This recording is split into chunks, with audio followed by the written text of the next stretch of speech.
bien-aimé Jean-Marie Okitolela, le bien-aimé Jean-Didier Dinganga, la sœur José Ilengo, je salue le bien-aimé Massamba Joachim Pedro, que le Seigneur vous bénisse. Je suis en train de saluer tous les saints partout dans le monde. Je salue ma sœur Esther Makizembe Nyota, ainsi que la sœur Rachel, je salue la sœur Victoria, ceux dont je ne veux pas citer les noms. Je sais que par la grâce de Dieu, on va se saluer. Voyez-vous, je salue mon bien-aimé depuis la ville de Kinshasa, le docteur Kadi Kadima, que le Seigneur vous bénisse. Je crois qu'aujourd'hui, on va partager l'agneau. Donc, le bien-aimé Laurent Kalonji et Roland Kalonji, que le Seigneur vous bénisse. On va partager l'agneau. Et je crois que par la grâce de Dieu, on va manger cet agneau. Vous allez m'excuser car je vais aussi essayer de me connecter pour que nous puissions partager la vidéo, inviter le peuple. Vous voyez, donc voir aussi ici l'image est 5 sur 5. Voilà ce que nous sommes en train de regarder. Si l'image est 5 sur 5. Vous voyez, donc c'est un peu ça. Que le Seigneur vous bénisse, mes bien-aimés qui sont connectés. Et je crois que par la grâce de Dieu, on va essayer un peu de manger l'agneau. Vous voyez, donc manger un peu l'agneau. Je salue le pasteur, Makima, je salue le bien-aimé Malou, je salue tous les saints. Et je crois que par la grâce de Dieu, nous allons commencer. Bientôt là, on va commencer. Nous allons commencer notre live bientôt là. Et pendant les lives, voilà, je suis là. Que le Seigneur vous bénisse. On avait eu l'enseignement la fois dernière. On parlait de l'amitié de David. Donc l'amitié de Jonathan et de David. Il y a longtemps que je vis ma soeur Wanimbila. Que le Seigneur vous bénisse, ma soeur Wanimbila depuis Toulouse. Que le Seigneur vous bénisse. On est ensemble pour manger l'agneau. Partagez la vidéo. Je salue l'homme de Dieu, Clément Mosende, que le Seigneur vous bénisse. Donc, nous sommes en train de continuer notre enseignement. L'évangile éternel, frère. Le pourquoi de chaque chose. Les comment de chaque chose, le quand de chaque chose. Voyez-vous? Donc, le Seigneur nous fait la grâce de manger Jésus dans son entièreté, car c'est lui qui ne mange pas le Seigneur n'aura pas la vie en lui-même. C'est ce que nous dit le livre de Jean chapitre 6. Donc, la fois dernière, on a fini avec l'enseignement.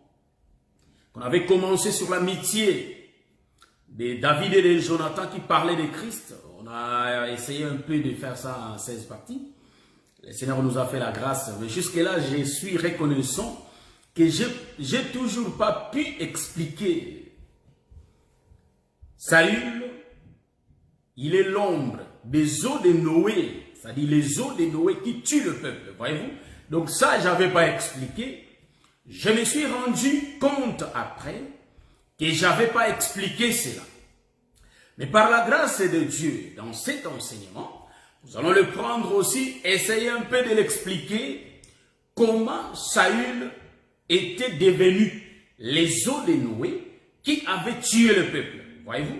Donc, par cet enseignement, nous allons essayer aussi de voir un peu, je suis en train de voir car il y a quelqu'un qui est en train de me chercher là. Donc, nous disons que nous faisons les lives, si bien qu'avec ce live, on aura un peu de difficulté pour essayer un peu de répondre à l'appel. Donc, voilà, c'est un peu ça. Donc, en réalité, Noé, c'est les eaux. Hein? Donc, nous disons que Saül, c'est les eaux de Noé qui tuent le peuple. Donc ici, dans cet enseignement qu'on vient de commencer, Dieu a la main de fer. Ça, nous aimons ça.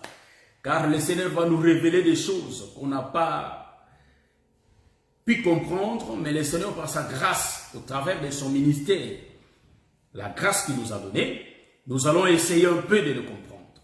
Voyez? Avant de commencer, nous allons prier. Bénis-nous notre Dieu.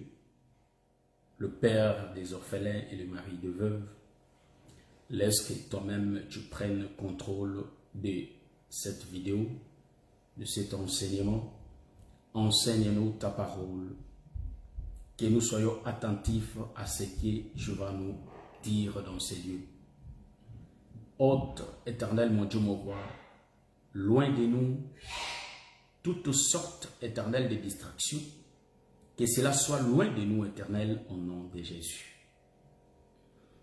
Accompagne-nous, éternel, mon Dieu, mon roi, durant toute la marche qu'on va faire dans cet enseignement, par les noms puissants de Jésus, on a ainsi prié. Amen. Oui, je voudrais shalom, nous allons prendre l'écriture. Et comme nous allons prendre l'écriture, nous n'allons pas directement commencer à expliquer, mais on va faire la lecture. Nous sommes dans les livres des 2 Samuel. Nous prenons les livres des 2 Samuel. Moi, je prends l'écriture. 2 Samuel, chapitre 23. Nous allons lire le verset 6 et 7.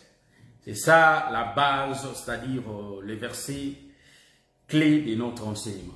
Mais les méchants sont tous comme des épines que l'on rejette et que l'on ne prend pas avec leurs mains. C'est lui qui les touche, s'arme de fer ou du bois d'une lance et on les brûle au feu sur place. Je reprends la lecture. Nous sommes dans le livre de 2 Samuel, chapitre 23, les versets 6 à 7. Mais les méchants sont tous comme les épines que l'on rejette et que l'on ne prend pas avec la main. C'est lui qui les touche, s'arme d'un fer ou du bois d'une lance et on les brûle au feu sur place. Amen. Voilà, c'est ça en réalité, lecture de base de notre enseignement. Nous avons bien lu que l'enseignement nous présente des méchants. La Bible dit que les méchants sont comme des épines. Quand on parle de méchants, nous comprenons qu'on est en train de parler des hommes. Voyez-vous?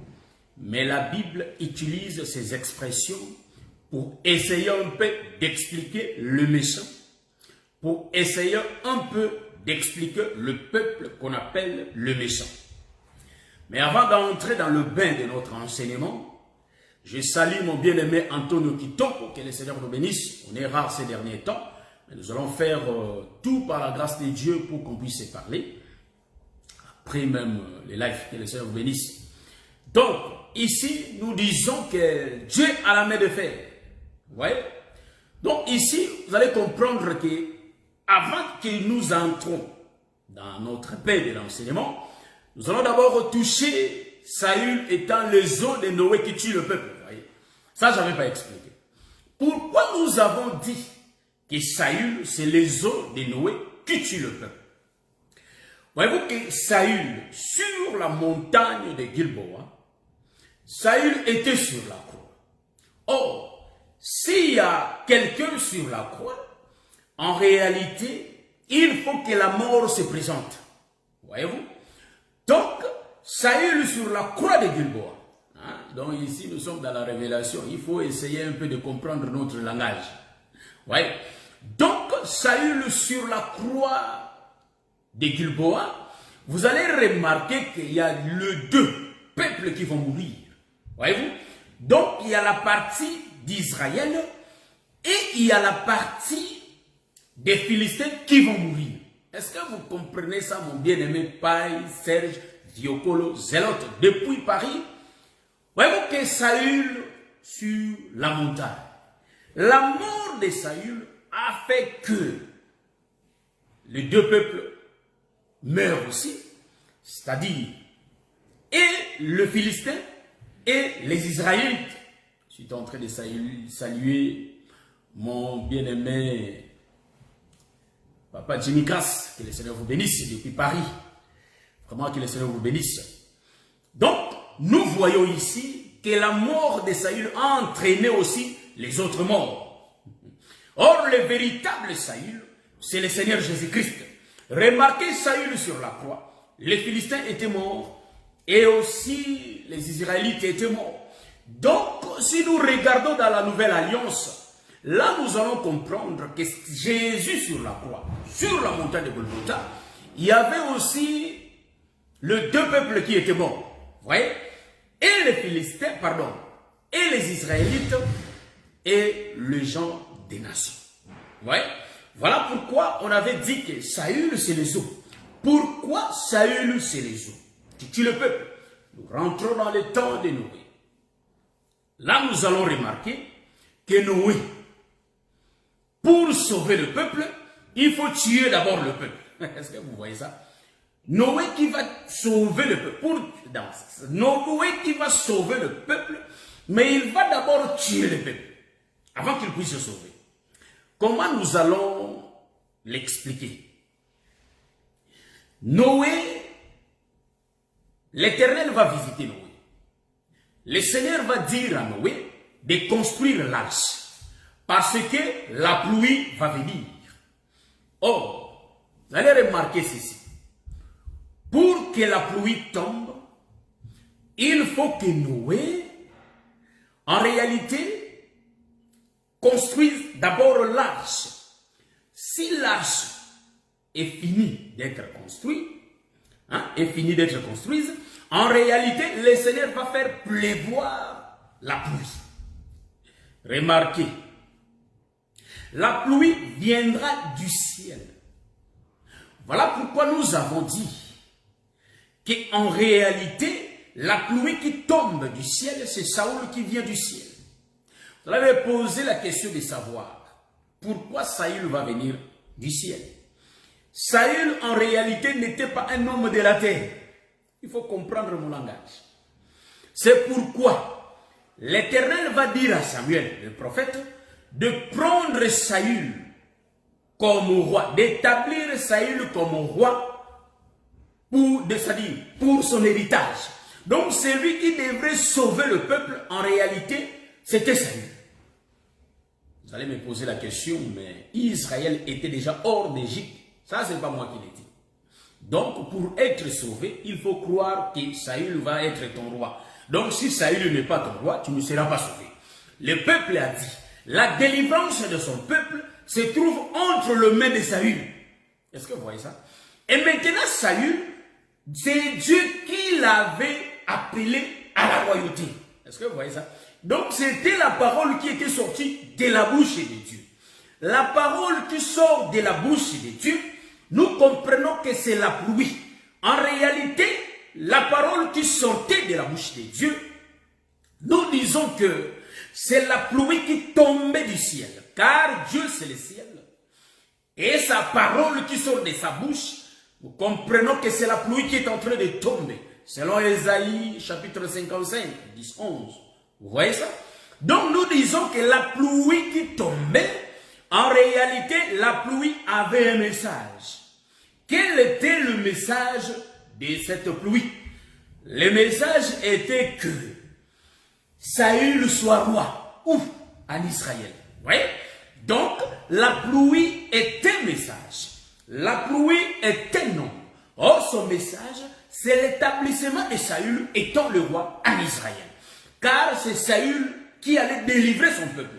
Voilà pourquoi, quand Jésus était né, l'ange était venu pour proclamer la nouvelle que le Sauveur était né. Voyez-vous? Donc, le Sauveur qui était né, il ne sauve pas seulement comme ça. Pour sauver, il faut qu'il tue d'abord. Voilà pourquoi les femmes vont chanter que Saül a tué ses 1000, David ses 10 000. Donc, pour sauver le peuple, il faut tuer. C'est pourquoi l'eau de Noé était tombée. Quand l'eau tombait, pour que l'eau là puisse aussi sauver le peuple. Or, l'eau de Noé qui tombait, c'est ce qu'on typifie, c'est ce qu'on typifie Saül. Pourquoi Saül? Vous savez que la Bible dit que l'eau, c'est la parole. Nous sommes purifiés par l'eau de la parole, l'eau du baptême. Nous sommes purifiés par l'eau de la parole. Donc, le peuple était purifié par l'eau. Voyez-vous? Donc, la pluie qui tombait, c'était un homme qui tombait pour tuer. Or, l'homme qui tombait, il venait du ciel. C'est ainsi que l'établissement de Saül était venu de Dieu, était venu du ciel. Il faut dire que non, docteur, mais nous voyons que Dieu avait rejeté Saül. Il avait même regretté de créer. Ça, on va toucher ça. C'est une autre autoroute. Mais nous sommes dans cette autoroute-là, là que nous sommes. Et je tiens à rappeler le peuple. Vous savez que quand on ne comprend pas bien une révélation, on peut croire qu'on est en train de taper à côté. Mais on ne tape jamais à côté parce que nous avons des témoins qui nous soutiennent. Ce sont les Écritures. Voyez-vous? Ce sont les Écritures qui rendent témoignage de Jésus. Donc ici, vous allez comprendre que Jésus, pour sauver le peuple, il a d'abord aussi tué. Hein, nous sommes en train de venir. Après, nous allons entrer dans le bain de notre enseignement d'aujourd'hui. Remarquez. Ici, l'eau qui tombe. Remarquez que quand l'eau tombait, l'eau avait tué et les Juifs, et les Israélites, et le païen. Est-ce que vous remarquez ça? Dans le temps de Noé, l'évangile de Noé n'avait pas sauvé tout le monde. L'évangile de Noé avait sauvé que le peuple dont Noé avait choisi. Est-ce que vous comprenez ce que je suis en train de dire? Quand la pluie tombait, la pluie de Noé, c'était l'eau qui est la parole, l'évangile qui était venu. Or, l'évangile qui était venu, tout le peuple n'avait pas accepté cet évangile. Le peuple qui ont été, c'est-à-dire les peuples qui ont été morts, ce sont le peuple qui ont renié la pluie. Ils n'ont pas accepté la pluie. Ils n'ont pas accepté l'évangile. La pluie de Noé, c'est l'évangile, c'est le message que les peuples n'ont pas voulu suivre. L'évangile de Noé, c'était quoi? D'entrer dans l'arche. Est-ce que vous voyez ça? Donc, pour que le peuple soit sauvé au temps de Noé, il faut entrer dans l'arche. Voilà pourquoi nous sommes en train de dire, Nakiti, je descends, nous sommes en train de dire, aujourd'hui, dans ces derniers temps, pour être sauvé, on n'a pas besoin de l'évangile des frères X ou de la sœur X. Non, non plus. Voyez-vous? Donc, nous avons besoin de l'évangile de Christ. Est-ce que vous voyez ça? L'évangile de Christ, c'est ce qui sauve. L'évangile des autres prophètes, là, ne sauve pas. Est-ce que vous comprenez, les bien-aimés? L'évangile des autres prophètes ne peut jamais sauver. Mais l'évangile qui sauve, c'est l'évangile de Jésus-Christ. Voyez-vous? L'évangile de la grâce, l'évangile de paix, l'évangile de Jésus-Christ. C'est l'évangile éternel. C'est l'évangile qui sauve. Vous voyez? Les messages de Noé, il faut entrer dans l'arche.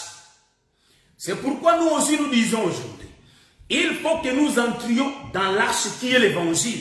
Est-ce que vous voyez ça? Parce que quand cet évangile est en train de tuer, ça ne va pas nous tuer.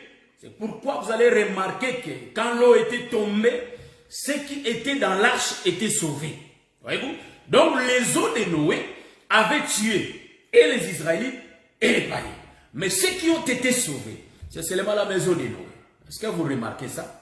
Donc, mais Noé dans l'arche, il a été avec toute sa famille.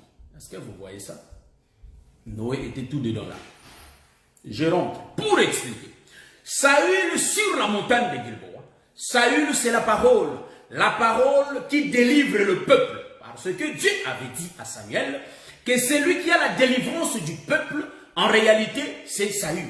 Donc, Saül est le type des eaux de Noé. En réalité, Saül, quand il va se battre, Saül, il va tuer le peuple, frère.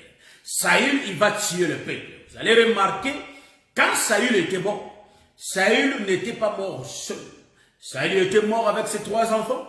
Mais remarquez une chose, la mort de Saül a entraîné la mort des Philistins et la mort des Israélites. Voyez-vous? Donc, Saül avait tué les 2 peuples. Mais remarquez, il y avait aussi le peuple qui ont été sauvés. Ici, nous sommes en train de dire dans cette route, le peuple qui ont été sauvés, ce sont le peuple qui n'était pas mort quand Saül était mort. Voyez-vous? Ce sont ceux qui étaient sauvés. Donc, nous disons qu'ils étaient dans l'arche.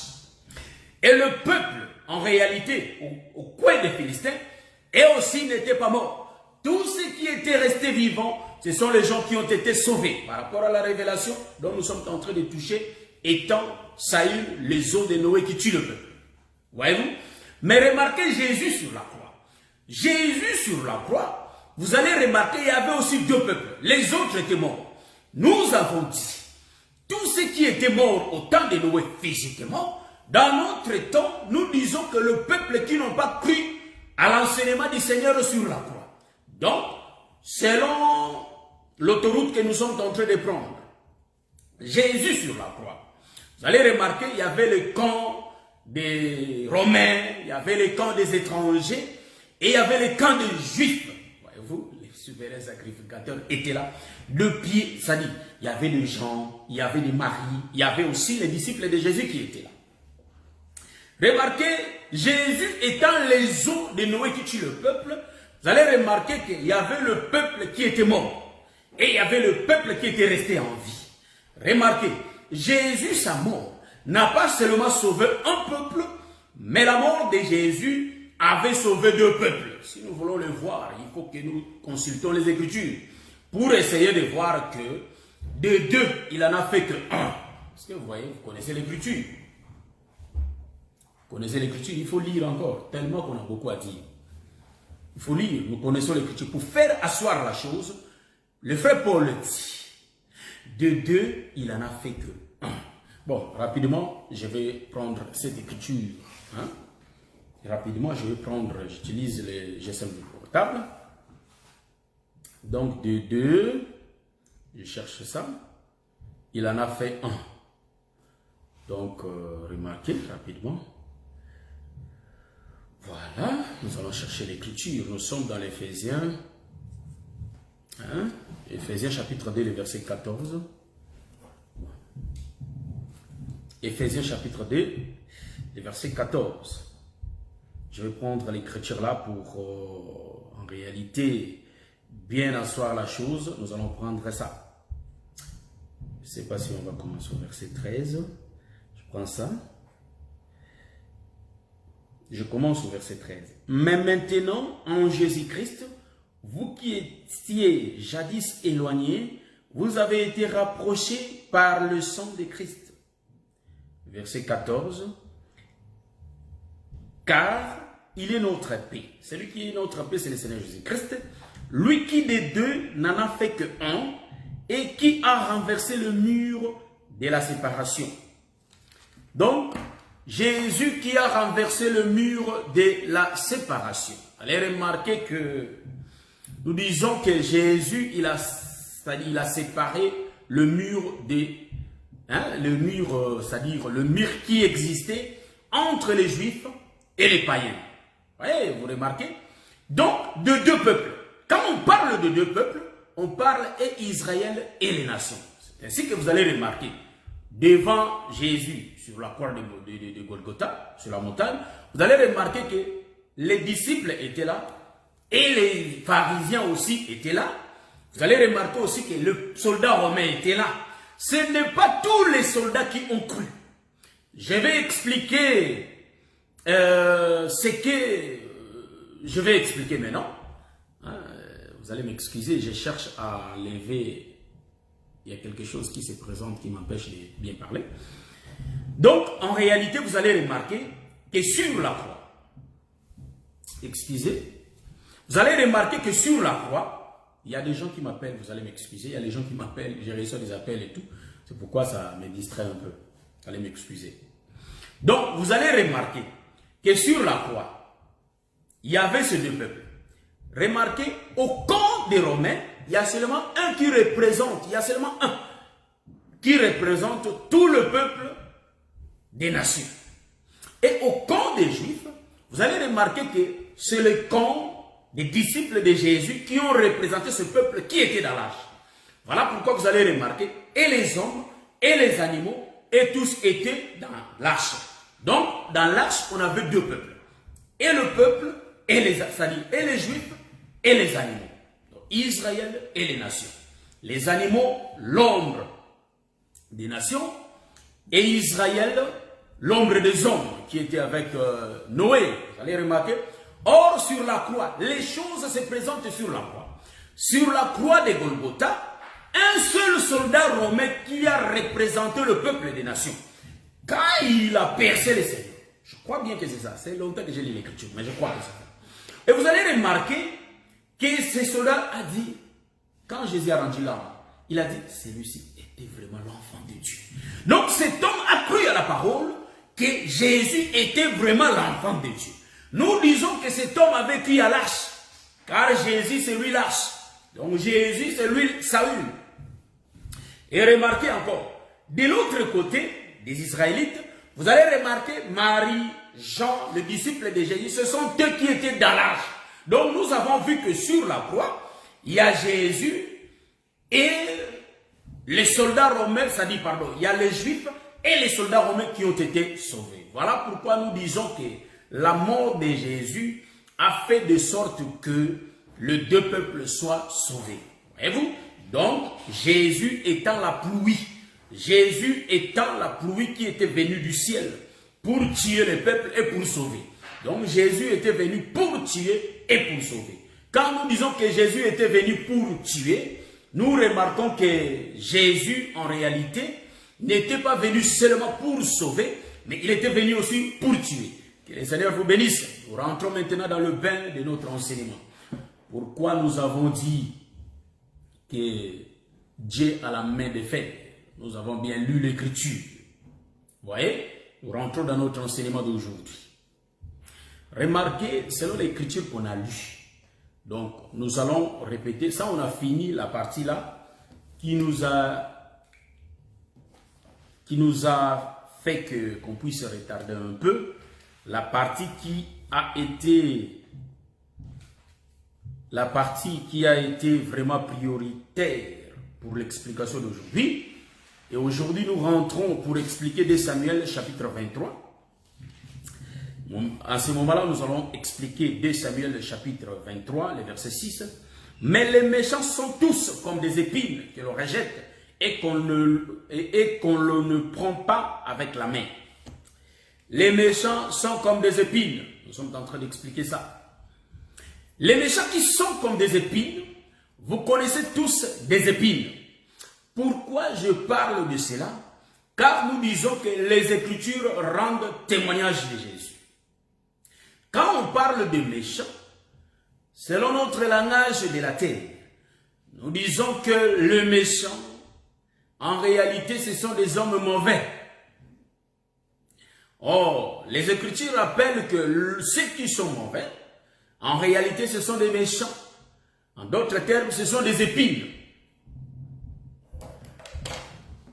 La Bible dit ici que ces gens-là, il faut que nous lisons dans les Écritures que véritablement, les méchants, ce sont des hommes. On parle des épines, on parle des méchants. Mais nous allons prendre les autres Écritures qui vont essayer, c'est-à-dire ces Écritures qui vont essayer un peu de nous donner la direction, de nous directionner comment nous allons marcher. Donc, nous prenons l'Écriture. Hein? Nous sommes dans notre Écriture de base. Nous allons prendre l'Écriture d'Ézéchiel chapitre 12, le verset 1 à 2. Je crois que cette Écriture va vraiment nous aider pour que nous puissions parler de cette première partie. Ézéchiel chapitre 12, le verset 1 à 2, nous lisons au nom de Jésus. La parole de l'Éternel me fit adresser en ces mots. Fils de l'homme, tu habites au milieu d'une famille de rebelles qui ont des yeux pour voir et qui ne voient point, des oreilles pour entendre et qui n'entendent point, car c'est une famille de rebelles. Ah, nous allons marcher comme ça. Ézéchiel nous ouvre les yeux.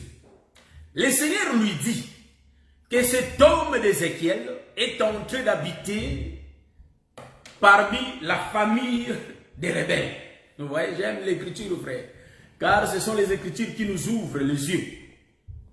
La Bible dit que fils de l'homme, tu habites au milieu d'une famille de rebelles qui ont des yeux. Donc nous comprenons cette famille de rebelles, ce sont des hommes. Ces hommes-là ont des yeux, mais ils sont incapables de voir. Voyez-vous? En réalité, quand Dieu parle à Ézéchiel, nous sommes en train de voir le livre d'Ésaïe. Donc, petit à petit, nous allons comprendre qui sont ces méchants. Voyez-vous?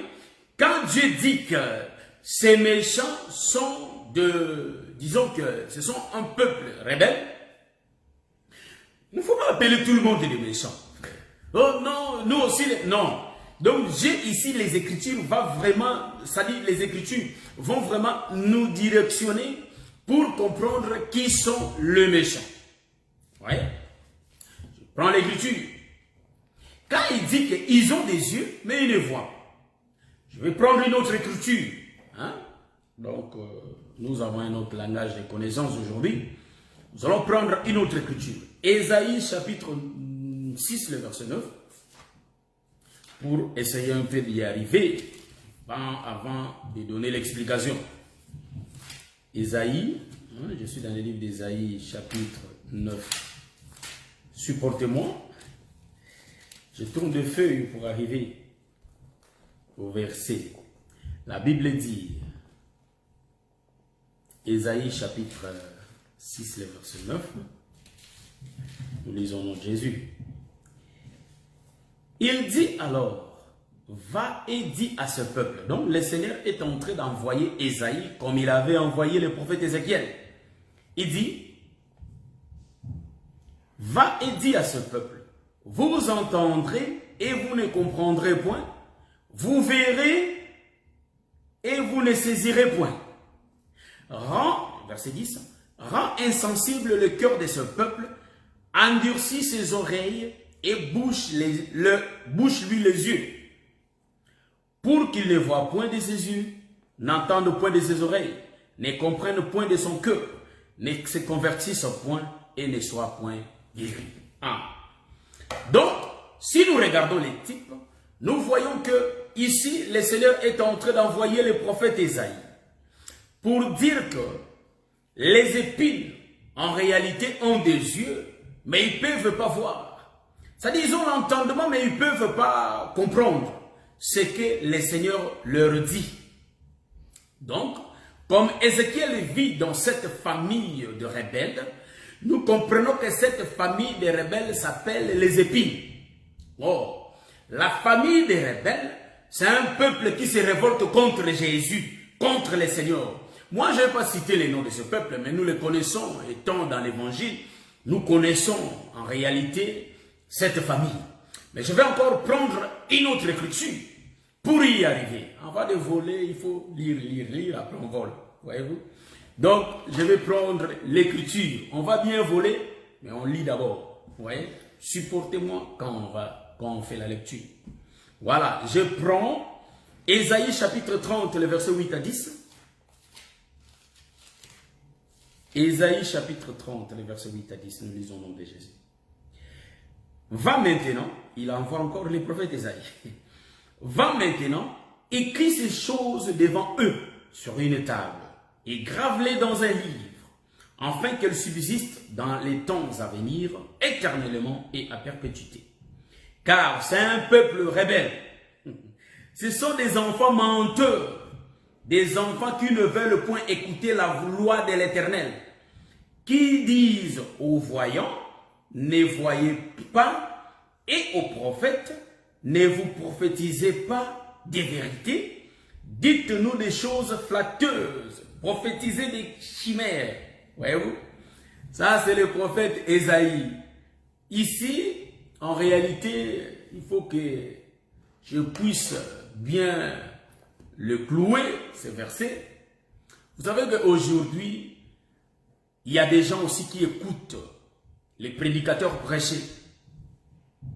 Mais aujourd'hui, pour que beaucoup de gens vous suivent, il faut que les gens entendent des paroles de bénédiction. Tu seras béni comme ça, tu auras ça. Ou soit si quelqu'un est en train d'insulter les gens, c'est là où les gens vont vraiment suivre. Mais quand on est en train de dire la vérité pour le changement de nos vies, les gens ne veulent pas. La Bible dit ici, dans le livre d'Ésaïe, on a cité donc des menteurs, des gens qui mentent pour salir les réputations des gens. Vous savez qu'aujourd'hui, nous avons des gens, quand je vais prendre les frères Serge, les frères Paï, Serge, Bioko, le Zélote, je les tale là.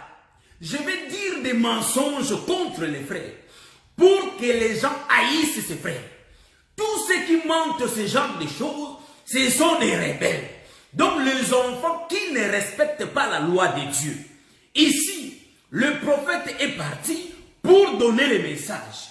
Mais il y avait un peuple qui disait au prophète, en réalité, prophétise, ne nous parle pas dans la vérité, mais prophétise-nous des choses flatteuses. Donc, des choses qui rendent un peuple, c'est-à-dire les choses qui donnent le peuple la joie. Voyez-vous, les choses comme tu auras le mariage, tu auras ça, tu es en train de vivre bien. C'est-à-dire, tu vis une vie de péché, mais je ferme, étant l'homme de Dieu, je ferme les yeux. Quand je ferme les yeux, ah, Dr. Guy est bien, vraiment, Dr. Guy, vraiment, c'est vrai. Mais non. En réalité, un homme de Dieu ne peut pas être aimé par le peuple. À tout moment, tu es aimé par le peuple.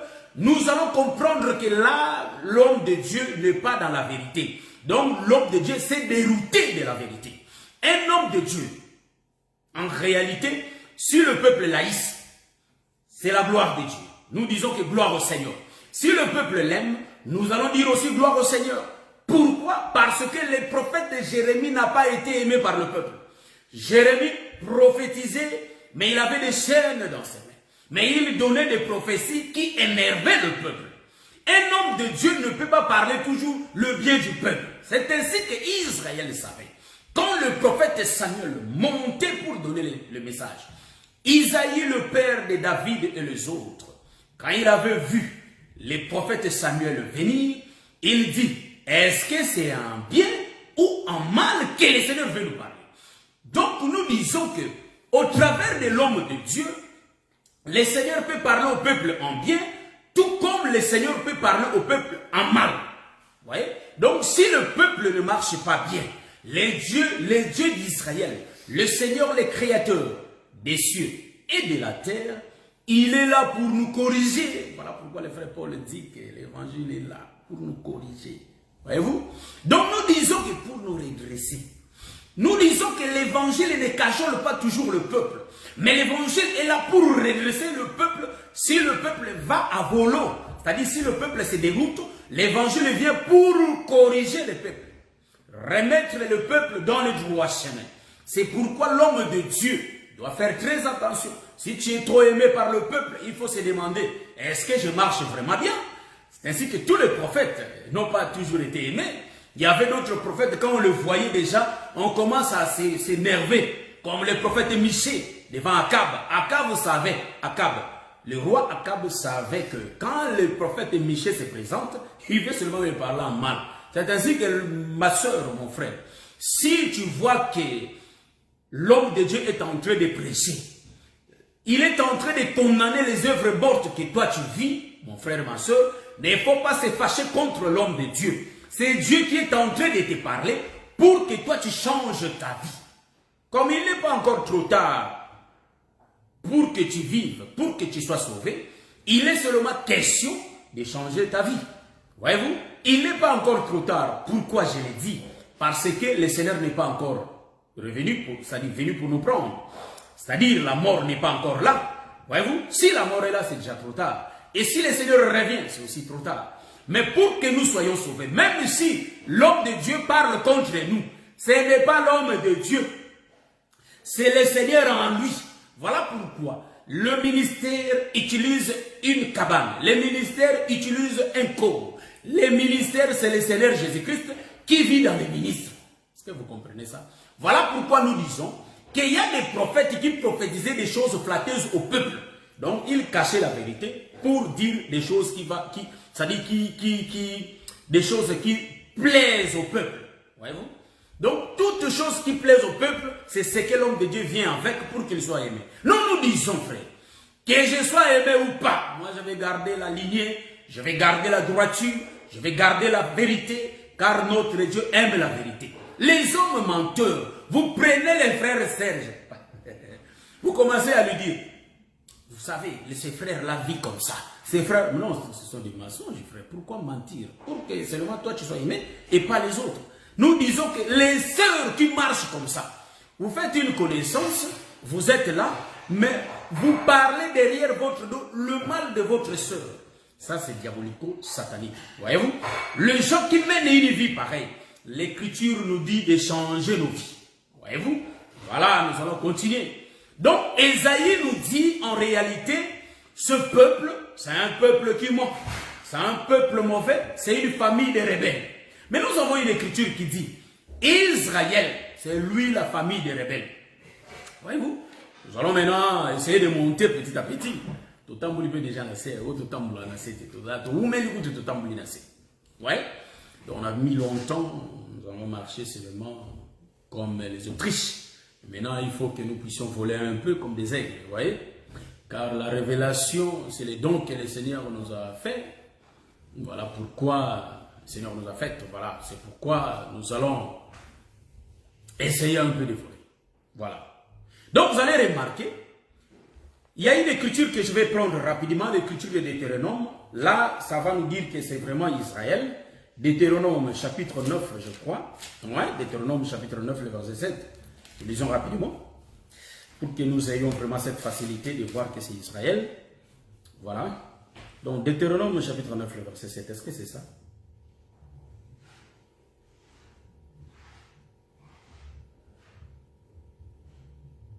Voilà. Souviens-toi, n'oublie pas de quelle manière tu as excité la colère de l'Éternel, ton Dieu, dans le désert. Voilà, là il est en train de parler à Israël. Depuis le jour où tu es sorti du pays d'Égypte, jusqu'à votre arrivée dans ce lieu, vous avez été rebelles contre l'Éternel. Et puis je continue le verset 8. À Horeb, vous excitâtes la colère de l'Éternel, et l'Éternel s'irrita contre vous, et il eut la pensée de vous détruire. Donc, en réalité, ici, le frère Moïse est en train de parler d'Israël. Le peuple qui a été rebelle, c'est Israël. D'où provient Israël? Donc, Israël était rebelle aux yeux de l'Éternel. Et maintenant, nous allons monter pour expliquer qui était Israël. Vous allez remarquer que Jacob, quand il va voir, il va rencontrer le Seigneur. Le Seigneur, il va faire le combat avec le Seigneur. Le Seigneur va changer son nom. Son nom qui était Jacob, en réalité, Dieu dit que tu ne seras pas Jacob, mais tu es Israël. Tu seras Israël. Ton nom, c'est Israël. Donc, nous disons que si les enfants de Dieu, c'est-à-dire les enfants d'Israël, portaient ce nom, parce qu'ils portaient Jacob en eux. Nous disons que les enfants étaient 12, mais ils portaient Jacob, leur père, 13e en eux. Ouais. C'est pourquoi on dit les enfants d'Israël. Remarquez que Jacob avait 12 fils. Donc, la base d'Israël se compose de 12 fils de Jacob. Maintenant, l'Écriture nous dit que les épines, ce sont des méchants. Nous avons lu les Écritures, que ces méchants-là, c'est Israël. Mais remarquez, Israël, c'est Jacob. Jacob va mettre 12 fils au monde. Remarquez que les 11 fils vont garder la lignée. En réalité, les 11 fils vont obéir à la loi de leur père. Mais il y a seulement un fils qui ne va pas obéir à la loi de leur père. Vous voyez? Il y aura aussi la deuxième partie. C'est là où nous allons vraiment bien voler. Voilà, c'est ça. Donc ça, c'est l'introduction. Vous savez, l'introduction, parfois. Mais nous sommes en train d'expliquer. Donc, Jacob avait 12 fils. Les 12 fils de Jacob ont eu aussi des femmes. Les 12 fils de Jacob ont eu aussi la généalogie. Donc, leurs femmes ont mis au monde. Mais remarquez, les 11, c'est-à-dire, les 11 ont gardé la lignée. Donc, nous disons que les 11 représentent les types de prophètes qui ont gardé la loi de l'Éternel. Mais il y a seulement les 12e. Hein, vous voyez, donc ici, je les typifie les 12e. Mais en réalité, c'est le 11e. Hein? C'est le 11e. Donc, remarquez que les 11e, selon l'ordre de naissance, c'est Joseph. Mais Joseph ne va pas garder la loi de leur père. Vous allez me poser la question de savoir où Joseph n'avait pas gardé la loi.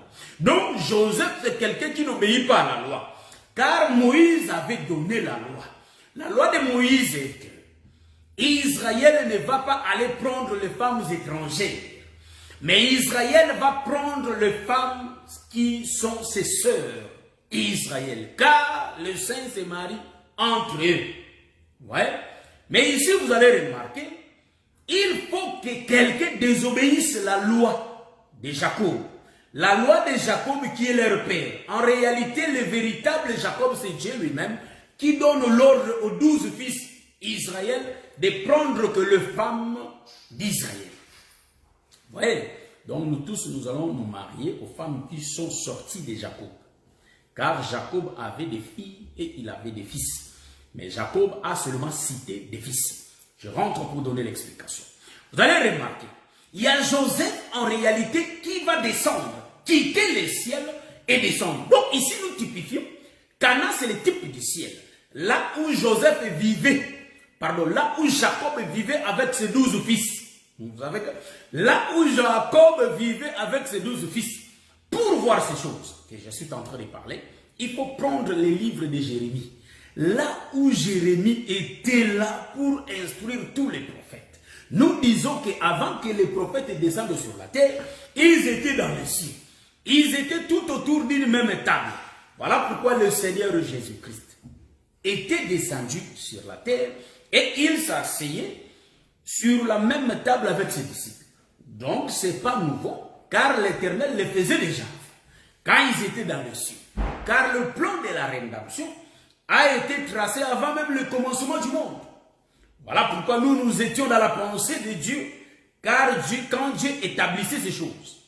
Remarquez, dans le livre de Jérémie, nous allons comprendre que Dieu était assis ensemble avec tous ses prophètes. Or, le prophète dont Dieu était assis ensemble, ce n'était que les 12 prophètes. Voilà pourquoi en Israël, il n'y a eu que 12 prophètes qui se sont présentés en Israël. Nous disons que les 12 prophètes, en réalité, ont écouté la voix de Dieu. Les 12 prophètes ont entendu ce que Dieu leur avait instruit. Mais quand ils étaient descendus sur la terre, nous allons comprendre que ces 12 prophètes, en réalité, n'ont pas obéi à la loi de l'Éternel. Est-ce que vous voyez ça? Les 12 prophètes n'ont pas obéi. Or, tous les 12, c'est-à-dire tous les 11 ont obéi. Ouais, à la mission de Dieu. Mais il y a seulement un, qui est Joseph. Nous disons que Israël qui est Cana, Cana c'est le ciel, et Égypte c'est la terre. Remarquez. Joseph va descendre sur la terre. Mais Joseph, en réalité, ne va pas rester seulement avec la femme du ciel, mais Joseph, en réalité, il va venir chercher la femme sur la terre. Nous sommes en train d'emprunter une autoroute jamais utilisée, mais nous allons l'effrayer pour l'utiliser. Or, les Joseph, là, c'est les types. Moi, je prends les 3. Joseph, c'est les types d'Ésaü.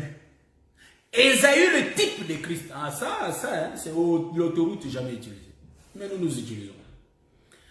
En réalité, Saül, c'est le type de Joseph. Ici, nous disons que Saül, c'est le type de Joseph. Pour voir ces choses, il faut que nous lisons Isaac. Isaac, nous connaissons l'écriture. Donc, si on lit, on va prendre du temps.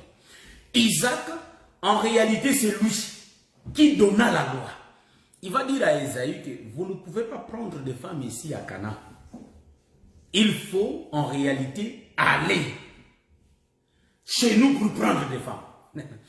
Donc, aller chez nous pour prendre des femmes, c'était la loi qui était sortie de la bouche d'Isaac. Or, Isaac, c'est le type de Dieu qui donne la loi. La loi est quoi? Qu'un prophète ne peut pas enseigner un étranger.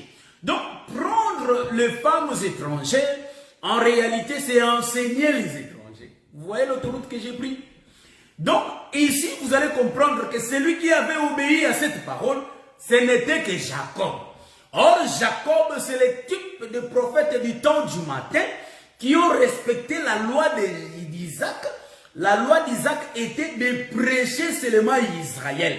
C'est pourquoi le prophète Jacob était descendu chez Laban pour aller prendre les enfants de Laban. Vous allez me demander, me poser la question. Donc, mais il y avait aussi des servantes, c'est-à-dire des servantes de Léa, des servantes de Rachel. Nous disons que, nous avons l'écriture, frère, si tu as un étranger chez toi, vous voyez, il faut qu'on puisse lire un peu Moïse pour voir ces choses. Est-ce que vous voyez ce que je suis en train de dire? Il y a une loi, si tu héberges un étranger, l'étranger peut accéder aux lois. Est-ce que vous voyez ça?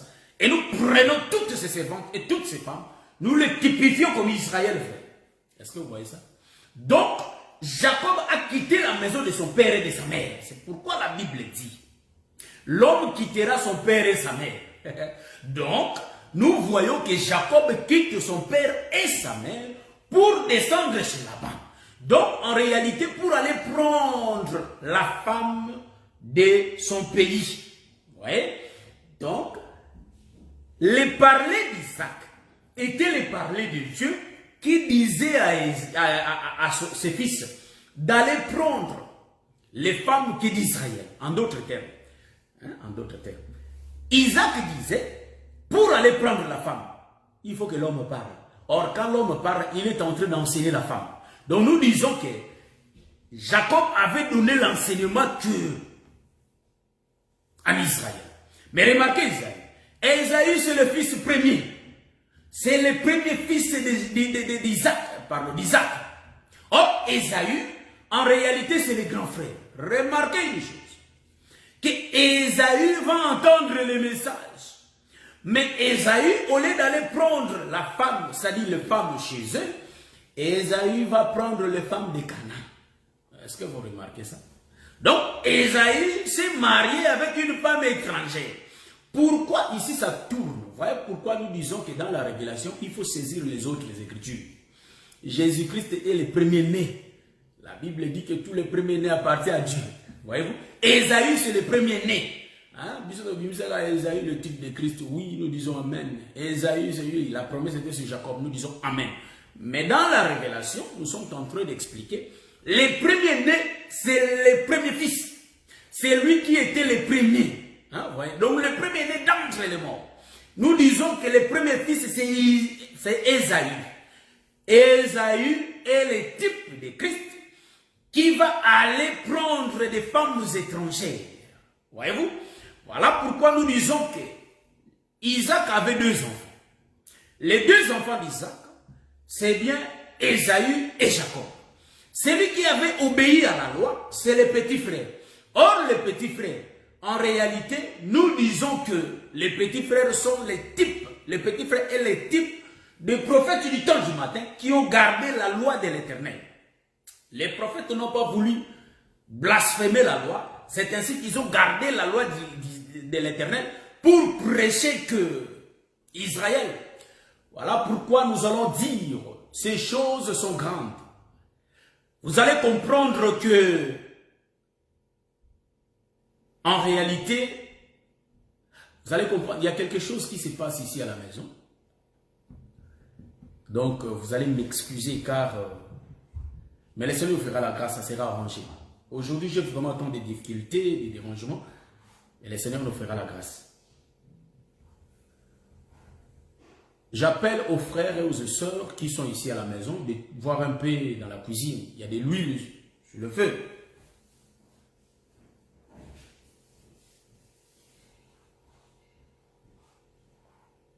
Donc ici, je continue l'enseignement.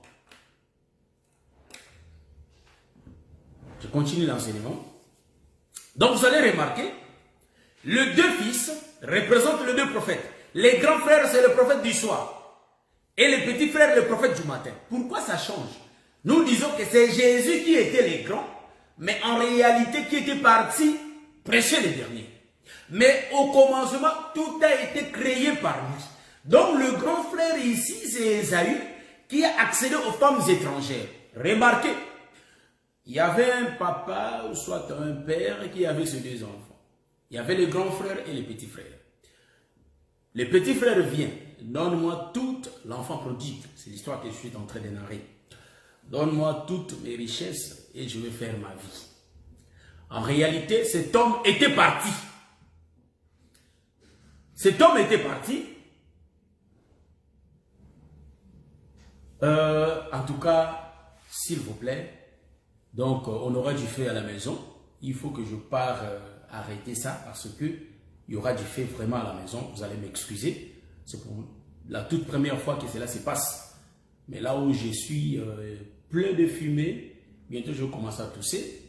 Il y a de l'huile sur le feu. Donc je crois que ça va vraiment déranger. Je vous demande mes excuses et je vais les faire vite. Que le Seigneur vous bénisse.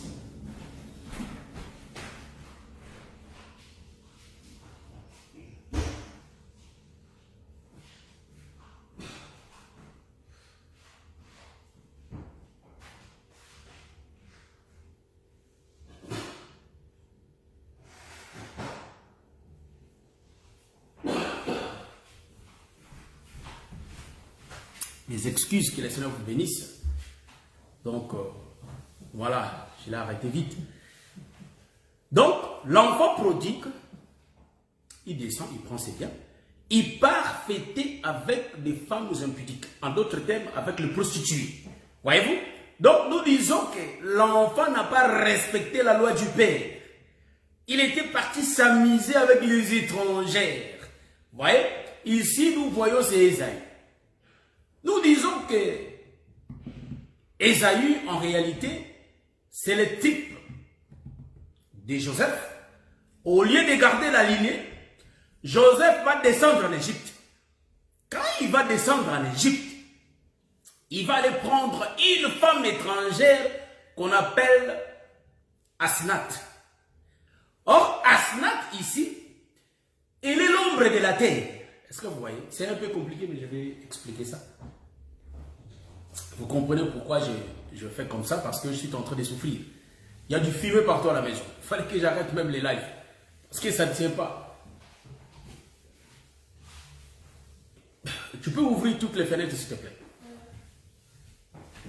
Donc, en réalité, nous disons que Asnath, elle est le type de la terre. Joseph qui quitte, en réalité, le ciel qui est Israël, il va descendre en Israël, c'est-à-dire en Égypte. L'Égypte, nous disons que l'Égypte, c'est le type du monde. Je souffre, vous allez m'excuser. Vous allez m'excuser, mais bien aimé. Je fais tout pour que nous puissions continuer. Donc, voilà, c'est un peu ça. Vous allez vraiment m'excuser.